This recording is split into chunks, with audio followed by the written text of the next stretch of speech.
बिस्मिल्लाहिर्रहमानिर्रहीम। अस्सलाम वालेकुम। मेंस्ट्रुएशन 2018 रेगुलर में बीकॉम पार्ट 1 में हमारे पास एक क्वेश्चन है जिसमें मिसिंग वैल्यूज़ हैं, यानी कि ये मिसिंग वैल्यूज़ आपको वो कैलकुलेट करने को कह रहा है। Compute the above question marked account. सबसे पहले आपके पास यहाँ क्रेडिट सेल गिवन है, फिर उसमें से लेस किया आपने सेल रिटर्न, तो आपके पास नेट क्रेडिट सेल आई है, फिर कैश सेल और फिर टोटल सेल। यहाँ पर अगर हम जाके देखें तो हमारे पास क्रेडिट सेल गिवन नहीं है और हमारे पास कैश सेल गिवन नहीं है, लेकिन बाकी सारी वैल्यूज़ गिवन है। तो सबसे पहली चीज़ जो आपको पता होनी चाहिए कि जितने जितने स्टेप्स दिए होंगे मैं उन स्टेप्स तक इनको सॉल्व करूँगी। इसके बाद हमें फाइनल ये दोबारा बनाना है और उसके अंदर ये वैल्यूज़ डाल के इसको पूरा करके देना है। तो सबसे पहली चीज़ credit sale, less sale return और नेट क्रेडिट सेल। जब हम ऊपर से आते हैं, यहाँ पर आपकी क्रेडिट सेल है, इसमें से लेस होता है सेल रिटर्न, तो आपके पास आती है नेट क्रेडिट सेल। लेकिन अगर मुझे सबसे ऊपर वाली वैल्यू में जाना तो मुझे उल्टा चलना पड़ेगा, यानी कि रेसिप्रोकल मेथड करना पड़ेगा। ये 4 लाख है, ये इसमें से लेस हो के ये 4 लाख बना, तो जब आप उल्टा जाएंगे तो इसको आप क्या करेंगे प्लस, तो 4 लाख में 10 प्लस हो जाएगा, तो आपके पास क्या आ जाएगी क्रेडिट सेल। फिर इसके बाद ये कैश सेल है और ये नेट क्रेडिट सेल है, इसमें से इस वैल्यू को आपने ऐड किया था तो ये वैल्यू आई है। तो अब इसमें से इस वैल्यू को लेस कर दें तो आप ये वैल्यू आएगी। तो ये मैं आपको यहाँ पे करके देती हूँ। सबसे पहले हमें कैलकुलेशन करनी है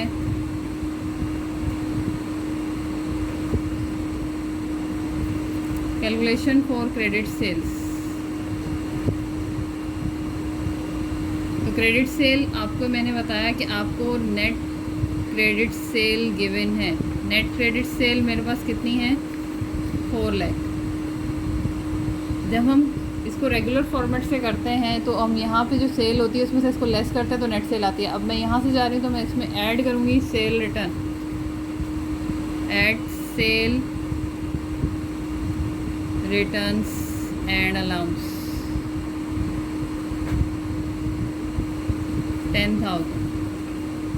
तो मेरे पास ये जो वैल्यू आ जाएगी 4,10,000, ये बनेगी वैल्यू क्रेडिट सेल की।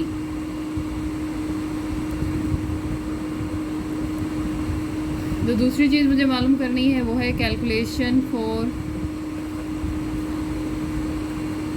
Cash sales.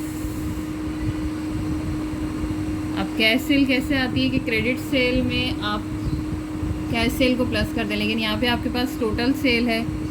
टोटल सेल हमें गिवन है 5,10,000 और हमारे पास credit sale, net credit sale जो गिवन है वो ये है 4,10,000। तो इसमें मैं ऐड कर दूंगी क्रेडिट सेल। तो क्रेडिट सेल है मेरे पास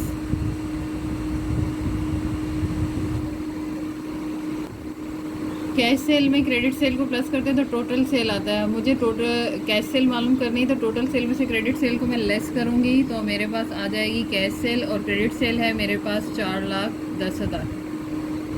इसको जब मैंने लेस किया तो मेरे पास आ जाएगा 1 लाख। ये मेरे पास आ गई है कैश सेल्स। यहाँ पर हमने क्रेडिट सेल में कैश सेल को प्लस किया है तो हमारे पास आ जाएगी टोटल सेल। जो टोटल सेल में से आपको क्रेडिट सेल को लेस करेंगे तो कैश सेल निकलेगी। तो मैंने यहाँ ऐड लिख दिया था, यहाँ लेस आएगा। नेक्स्ट चीज़ जो अब हमें मालूम करनी है वो मालूम करनी है कॉस्ट ऑफ गुड्स सोल्ड में। आगे जाके लेस करेंगे कॉस्ट ऑफ गुड्स सोल्ड, तो पहली चीज़ दिखने लगेगी परचेजेस, फिर ट्रांसपोर्टेशन इन, और ये सारी वैल्यूज़ आपको गिवन है। तो यहाँ पर मैं पहले कैलकुलेशन करूँगी, calculation for purchases.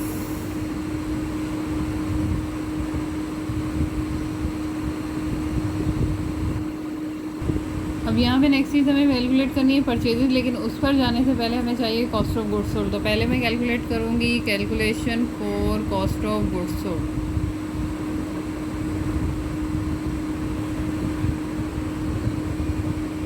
Calculation for cost of goods sold अगर हम देखें तो सेल में से ग्रॉस प्रॉफिट को आप लेस करते हैं तो कॉस्ट ऑफ गुड्स सोल्ड आता है। तो हमारे पास यहाँ पे टोटल सेल है और यहाँ पे ग्रॉस प्रॉफिट भी है।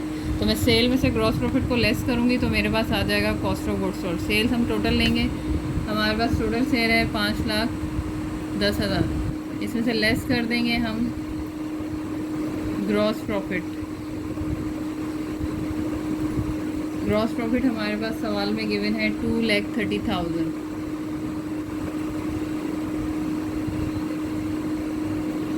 तो ये जो वैल्यू कैलकुलेट आएगी इसका नाम है cost of goods sold. Normally हम क्या करते हैं, सेल में से लेस करते हैं कॉस्ट ऑफ गुड्स सोल्ड तो ग्रॉस प्रॉफिट आ जाता है, लेकिन हम यहाँ सेल में से लेस कर रहे हैं ग्रॉस प्रॉफिट, तो हमारे पास आ रहा है कॉस्ट ऑफ गुड्स सोल्ड।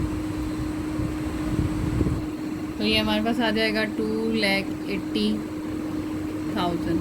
अब जब ये कॉस्ट ऑफ गुड्स सोल्ड यहाँ निकल के आ गया तो ये कॉस्ट ऑफ गुड्स सोल्ड रखूँगी मैं यहाँ पर। तो हमें यहाँ पर अब ये कॉस्ट ऑफ गुड्स सोल्ड मालूम हो गया है। एंडिंग इन्वेंट्री हमें गिवन थी, एंडिंग इन्वेंट्री मैं यहाँ पर रख देती हूँ। इसके अलावा मुझे यहाँ पर ट्रांसपोर्टेशन इन भी गिवन था 500, वो वैल्यू भी मैं डाल देती हूँ। अब जो मेन वैल्यू है वो मुझे निकालनी थी परचेजेस की। तो सबसे पहले अगर हम सीधा आ रहे हैं तो सीधा में ये ऐड होता है और ये लेस होता है, लेकिन अगर मुझे यहाँ से रेसिप्रोकल करना है, उल्टा चलना है, तो 2,80,000 में से मैं 80 को माइनस नहीं करूँगी, यानी कि उल्टा चलने में ये लेस ऐड हो जाएगा। तो जब ये इसमें प्लस होगा तो ये बनेगा 3,60,000। और जब मैं यहाँ से ऊपर जाऊँगी तो ये सीधा चलने में ऐड होता है, तो ये इसमें से हो जाएगा लेस, तो ये बनेगा 3,59,500। तो परचेजेस हमारे पास इस तरह से कैलकुलेट होके आएंगी, यानी कि मैंने इसको यहाँ पे रेसिप्रोकल मेथड से कर लिया। आप ये भी कर सकते हैं, सबसे पहले कॉस्ट ऑफ गुड्स सोल्ड लिखें, उसमें ऐड करें मटेरियल इन्वेंट्री और फिर उसमें से लेस कर दें ट्रांसपोर्टेशन, तो आपके पास परचेजेस कैलकुलेट होके आ जाएंगी। यहाँ आप ये मेथड भी फॉलो कर सकते हैं। अब इसमें जो बाकी चीज़ें हैं, नीचे जाके हमें डेप्रिसिएशन एक्सपेंस निकालना है, टोटल एक्सपेंसेस निकालने हैं, और इन सब की मैं कैलकुलेशन आपको करके देती हूँ। अब यहाँ सवाल में मेरे पास इंश्योरेंस एक्सपेंस है 10,000, सैलरीज एक्सपेंस है 25, लेकिन डेप्रिसिएशन एक्सपेंस गिवन नहीं है और टोटल एक्सपेंस भी गिवन नहीं है, लेकिन नेट प्रॉफिट गिवन है। और नेट प्रॉफिट कैसे आता है, ग्रॉस प्रॉफिट में से आप ऑपरेटिंग एक्सपेंस को लेस करते हैं तो नेट प्रॉफिट आता है। अब मैं ग्रॉस प्रॉफिट में से नेट प्रॉफिट को लेस करूँगी तो मेरे पास टोटल ऑपरेटिंग एक्सपेंस आ जाएगा, फिर मैं बाकी वैल्यूज़ कैलकुलेट कर लूँगी। तो मैं हेडिंग लगाऊंगी calculation for total operating total expenses कैसे आएंगे। सबसे पहले आप यहाँ पे लेंगे ग्रॉस प्रॉफिट। ग्रॉस प्रॉफिट हमें गिवन है 2,30,000। नॉर्मली हम इसमें से लेस करते हैं टोटल ऑपरेटिंग एक्सपेंसेस, तो हमारे पास आ जाती है नेट इनकम। तो अब मैं यहाँ से लेस करूँगी नेट प्रॉफिट या नेट इनकम, जो कि हमें गिवन है 1,75,800। इसको माइनस करेंगे तो जो हमारे पास वैल्यू आएगी वो आएगी टोटल एक्सपेंसेस की।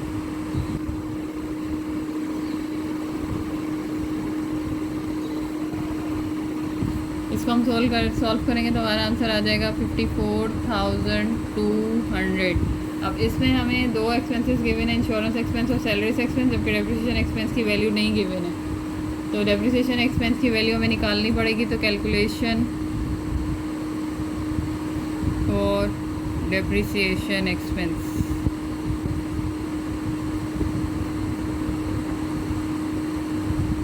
डेप्रिसिएशन एक्सपेंस कैसे आएगा, आपके पास टोटल एक्सपेंसेस आ गए हमारे पास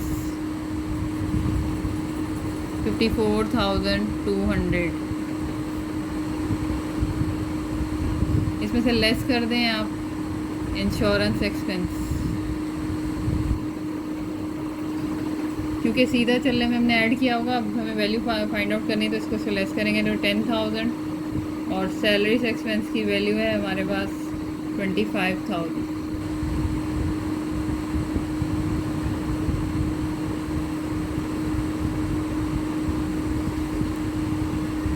जब हम इसे माइनस करेंगे तो हमारे पास आंसर आ जाएगा, वो बनेगी वैल्यू डेप्रिसिएशन एक्सपेंस की।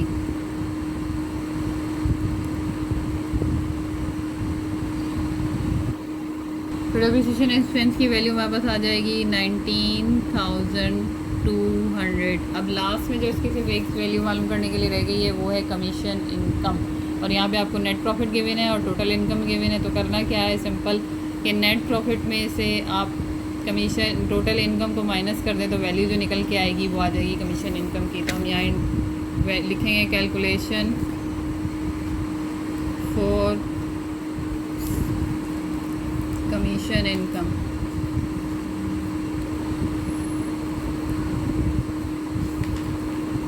तो हमारे पास यहाँ पे कमीशन इनकम कैसे आएगी, आपके पास जो नेट प्रॉफिट है, जिसको हम नेट प्रॉफिट फ्रॉम ऑपरेशन कहेंगे तो बेहतर रहेगा, 1,75,800। इसमें से आप माइनस कर दें टोटल इनकम,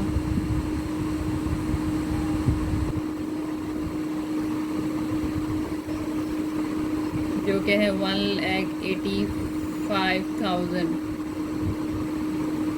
तो जो आपके पास वैल्यू निकल के आएगी वो बनेगी 9,200 और ये आपकी है कमीशन इनकम।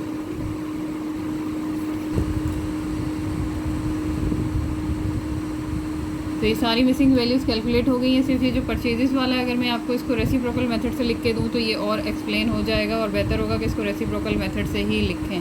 तो मैं यहाँ पर आपको कर देती हूँ कैलकुलेशन फॉर परचेजेस।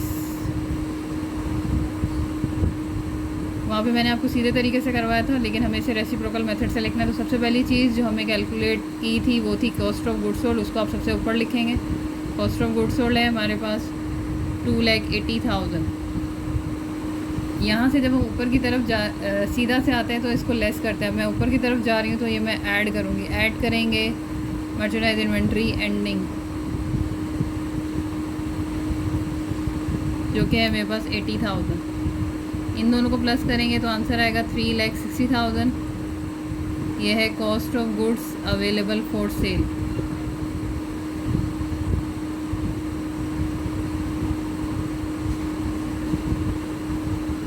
हम सीधा चलते हैं तो ट्रांसपोर्टेशन को ऐड करते हैं, या आप उल्टा चल रहे हैं तो आपको लेस करना है ट्रांसपोर्टेशन इन,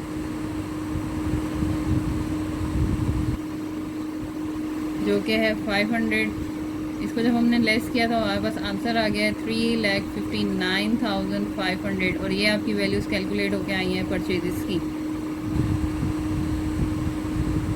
तो इस तरह से आपको सारी मिसिंग वैल्यूज़ कैलकुलेट करनी है और उसको कैलकुलेट करने के बाद आपको ये इनकम स्टेटमेंट कंप्लीट करके देना है। ये 2018 रेगुलर का क्वेश्चन था इनकम स्टेटमेंट का, बीकॉम पार्ट 1 के पेपर्स का, पास्ट पेपर्स का, कराची यूनिवर्सिटी का। उम्मीद है आपको समझ आया होगा। मेरे चैनल को सब्सक्राइब करें, लाइक करें, अपने फ्रेंड्स के साथ शेयर करें। अल्लाह हाफ़िज़।